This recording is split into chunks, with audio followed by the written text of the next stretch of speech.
Hi, my name is Ruan Carlos. I'm from Brazil and I studied Hospitality and Tourism Management and I graduated in September of 2019.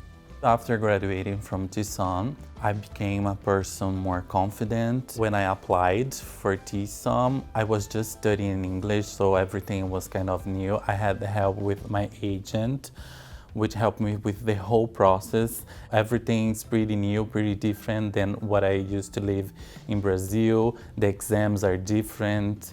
The way the marks are counted is very different. After completing the 8 modules in class, I had my co-op in a maintenance company which held contracts with hotels. My position was a supervisor. I was part of the team who took care of the shipments, ordering supplies.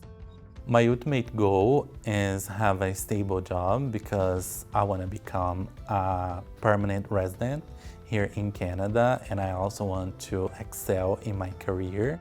Ruan in the past, he was like a bit confident, a little bit shy, but I was never afraid to take risks. I think the Ruan from now, he's a better person.